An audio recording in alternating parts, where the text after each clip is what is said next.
আজকে আমরা জানব মাতা গান্ধারী কি করে 100 পুত্রের জন্ম দিয়েছিল। হ্যালো বন্ধুরা, ধর্মউক্তি চ্যানেলে আপনাদের সবাইকে স্বাগত। মাতা গান্ধারী দীর্ঘ 15 মাস গর্ভবতী থাকার পরেও সন্তানের জন্ম দিতে পারছিল না।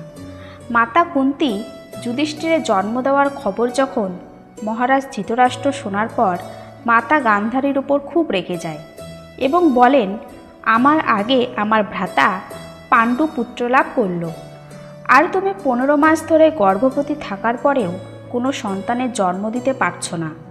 কোথায় গেল তাহলে তোমার 100 পুত্রের জননী হওয়ার বরদান? মাতা গান্ধারী 100 পুত্রের বর পেয়েছিল মহাদেবের কাছ থেকে। তারপর মহারাজ ধৃতরাষ্ট্র গান্ধারীকে বলে, তুমি কি সত্যি 100 পুত্রের জননী হওয়ার বর পেয়েছিলে? তখন মাতা গান্ধারী খুব কষ্ট পেয়েছিল মহারাজের কথায় এবং বলে, সূর্যোদয়ে শুধুই প্রতীক্ষা করা যায়, প্রয়াস করা যায় না। মহারাজ ধৃতরাষ্ট্র তখন ক্রোধিত হয়ে বলে, আমি কিছু শুনতে চাই না, যে করেই হোক তুমি কোনো উপায় খুঁজে বের করো, ডাকো তোমার মহাদেবকে। তারপর মাতা গান্ধারী মহাদেবের মন্দিরে যায় এবং মহাদেবকে বলে, আপনি আমাকে 100 পুত্রের বরদান দিয়েছেন নাকি অভিশাপ? আমি 15 মাস ধরে গর্ভবতী থাকার পরেও কেন প্রথম সন্তানের জন্ম দিতে পারছি না? আরও বলেন, আমি যতক্ষণ না আমার প্রথম সন্তানের জন্ম দিতে পারছি ততক্ষণ আমি তোমার মন্দির থেকে যাচ্ছি না। এরপর মাতা গান্ধারী সারাদিন মন্দিরেই পড়ে থাকে। গান্ধারী মহাদেবের কাছে প্রার্থনা করে বলে, হয় আমার সন্তানের জন্ম দাও, না হলে আমাকে মৃত্যু দাও।